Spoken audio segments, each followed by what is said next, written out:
کچھ لوگوں کے گمان میں یہ ہوتا ہے کہ اگر ہمارے جسم میں کتا چھو جائے تو ہمارے اوپر غسل واجب ہو جایا کرتا ہے. بہت سے لوگ سمجھتے ہیں کہیں دعوتوں میں یا کہیں اور ٹیبل وغیرہ بیٹھے رہتے ہیں, نیچے سے کتا چھو گیا تو کہتے ہیں جاؤ دوبارہ نہاؤ.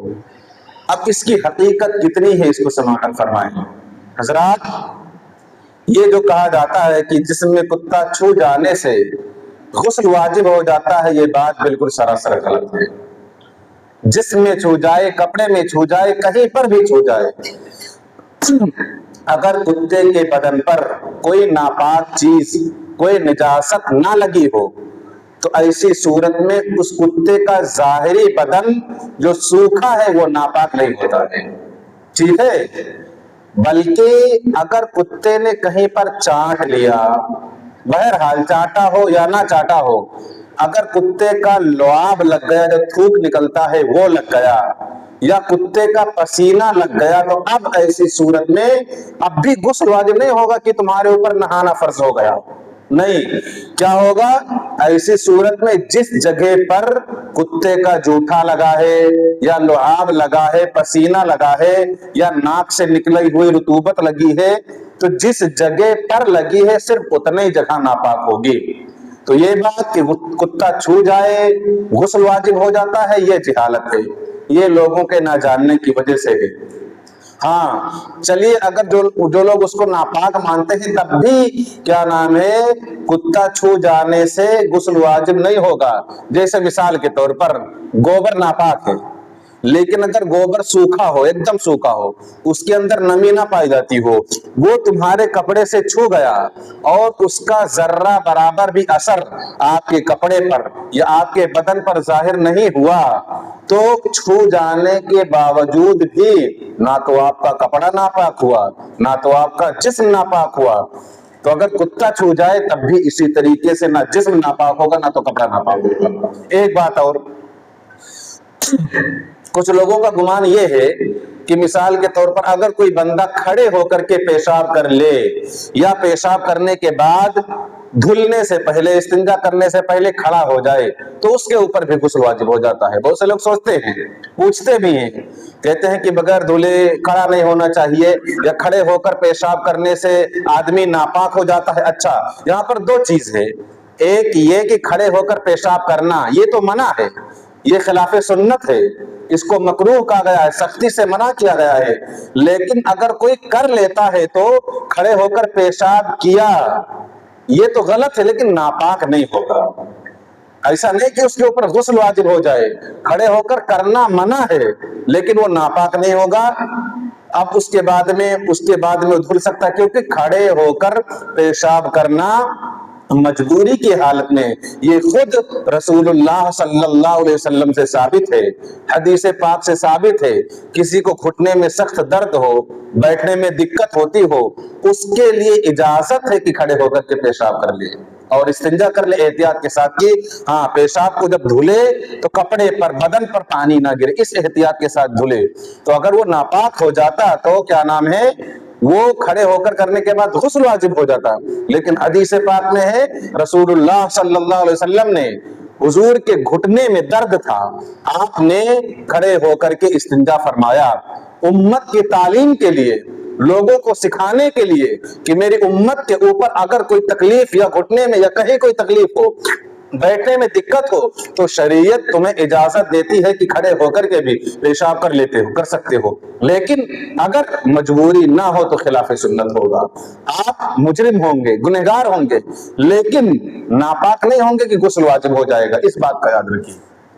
حضرات محترم, درود پاک پڑھ لیجیے. اللہم صلی علی سیدنا مولانا محمد وبارک وسلم, صلاۃ و سلام علیک یا رسول اللہ صلی اللہ علیہ وسلم. ایک بات اور, ہم اور آپ کیا کرتے ہیں, بہت سے لوگ, ہمارے بوڑھے حضرات یا اور کچھ لوگ جب نہاتے ہیں تو جب پانی سر پر ڈالتے ہیں تو لا الہ الا اللہ محمد الرسول اللہ بہت سے لوگ پڑھتے ہیں نا, یہ غلط ہے. جس جگہ پر نہایا جاتا ہے, جس جگہ پر پاکی حاصل کی جاتی ہے, وہ جگہ ایسی ہے جہاں پر ہم اپنی ناپاکی دور کرتے ہیں, جہاں پر ہم غسل کرتے ہیں, اور ایسی جگہ پر نہ تو کلمہ پڑھنے کی اجازت ہے, نہ تو درود شریف پڑھنے کی اجازت ہے. حتیٰ کہ بہتر یہ ہے کہ کلمہ اور درود یہ تو معظم چیز ہے, آپ بولیے بھی مت اگر ضرورت نہ ہو تو. پیشاب کرتے وقت, پاخانہ کرتے وقت, نہاتے وقت, ان تمام چیزوں کے کرتے وقت, پاکی حاصل کرتے وقت بولنا بھی منع ہے. ہم اور آپ کلمہ پڑھتے ہیں, یہ غلط ہے. کلمہ پڑھنا ہے غسل سے پہلے پڑھیے, غسل کرنے کے بعد پڑھیے. اس وقت جب کلام کرنا, گفتگو کرنا, یہ باتیں منع ہے, تو پھر اب دیکھیے, سوچئے, غسل خانے کے اندر کوئی عورت, کوئی مرد گفتگو کو کیا نام ہے نہا رہی ہو, غسل کر رہی ہو باتھ روم کے اندر, اب وہیں سے باہر سے کسی آدمی سے بات کرے تو یہ طبیعت کے بھی خلاف ہے, یہ تربیت کے بھی خلاف ہے, تہذیب کے بھی خلاف ہے. اور جو چیزیں طبیعت کے خلاف ہوتی ہے, عام لوگوں کو اچھی نہیں لگتی ہے, شریعت اس چیز کو منع کرتی ہے. لہٰذا غسل کرتے وقت آپ کو کلمہ, درود, یہ سب چیزیں نہیں پڑھنی ہے. یہ سب بالکل اس وقت پاکی حاصل کی جاتی ہے, یہ غلط ہے, یہ شریعت کے خلاف چیز ہے. اس بات کا خیال رکھیں. ایک بات اور سن لیجئے, آخری بات, وہ بات یہ ہے کہ جیسے کوئی آدمی ناپاک ہو, ناپاک ہونے کے بعد اگر کپڑا پہن لیا, اب دھوکے سے کوئی پاک صاف آدمی اس کے کپڑے کو پہن لیتا ہے تو سوچتا ہے کہ ہم بھی ناپاک ہو گئے. نہیں, یہ غلط ہے.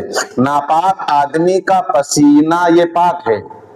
ہاں, کوئی ناپاک ہے, کہیں ناپاکی لگی ہے, پاخانہ, پیشاب یا اور ناپاک چیز لگی ہے, اس میں کپڑا لگ جائے اور اس چیز کا اثر دوسرے کپڑے میں ظاہر ہو جائے, بدن میں ظاہر ہو جائے, تب جا کر کے وہ چیز ناپاک ہوگی. اگر کوئی انسان ناپاک ہو گیا تو یہ ظاہری جسمانی ناپاکی ہے, مومن کا دل پاک ہوتا ہے, وہ ہمیشہ پاک ہوتا ہے. ٹھیک ہے, تو اگر کوئی ناپاک آدمی کا پکڑا کپڑا جسم سے چھو جائے یا کوئی پہن لے, تو اب یہ سمجھنا کہ ہم ناپاک ہو گئے, ہمارے اوپر غسل واجب ہو گیا, یہ زیادتی ہے, یہ درست نہیں ہے. آپ پہن سکتے ہیں, آپ بالکل استعمال بھی کر سکتے ہیں ضرورت ہو تو, اور اگر یہ سوچ رہے ہیں کہ ہم ناپاک ہو گئے, یہ سراسر غلط ہے. تو باتیں سمجھ میں آئی؟ 4-5 باتیں بیان کی گئی. ایک یہ, ناپاک آدمی کا پہنا ہوا کپڑا پہننے سے آدمی ناپاک نہیں ہوتا ہے. غسل کرنے کے بعد بھی اگر جسم سے کتا چھو جائے تو اسی صورت میں غسل واجب نہیں ہوتا ہے. ہاں, کتے کے جسم ہی پر کوئی ناپاک چیز لگی ہو, جیسے کیا نام ہے کسی گندی چیز پر وہ گھس گیا تھا, جس میں اس کے لگا ہے, اب وہ آ کر کے چھو لیا تو جہاں چھوا ہے وہ ناپاک ہو جائے گا. اب وہ کتے کی وجہ سے ناپاک نہیں ہوا ہے, بلکہ اس کے جسم پر جو ناپاکی لگی تھی اس کو لگنے کی وجہ سے ناپاک ہوا ہے. اب وہ کتے نہیں بلکہ بکری کے جسم میں لگا رہے, وہ آ کر کے چھو لے تب بھی تو ناپاک ہو جائیں گے. سمجھ میں آیا؟ اور یہ دوسرا یہ کہ یہ بتایا تھا کہ نہاتے وقت کلمہ, درود, یہ سب چیزیں نہیں پڑھنا ہے. تو ان چیزوں کو یاد رکھیے, اس پر عمل کیجئے, انشاءاللہ تعالی آئندہ جمعہ میں اور دوسری باتیں بیان کی جائے گی.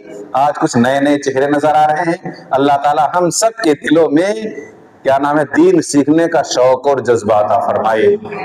2-4 باتیں سیکھ کے اس کو ذہن میں بٹھا لیں گے, انشاءاللہ تعالی بہت کام آئے گا. ہفتے میں 1 دن ہوتی ہے, یاد رکھیے. کل حشر کے میدان میں یہ محفلیں اتنی کام آئیں گی, آج ہم اور آپ آتے نہیں ہیں, کل سوچیں گے میدان محشر میں یہ محفل 1 ہفتے میں نہیں, کاش کی ہر دن ہوا کرتی اور ہم دین کی باتیں سیکھا کرتے. آج اس کی اہمیت نہیں سمجھتے ہیں, جو لوگ نہیں آتے ہیں وہ اہمیت نہیں سمجھتے ہیں. اس کا فائدہ ان سے پوچھو جو اس میں آتے ہیں, اس کی نورانیت اور برکت ان سے پوچھو جو اس محفل میں حاضر ہوتے ہیں. اللہ تعالی اس محفل کے ذریعے ہم سب کو دین سیکھنے کی اور دوسروں تک دین کی باتیں پہنچانے کی توفیق عطا فرمائے. چلیے دعا کے لیے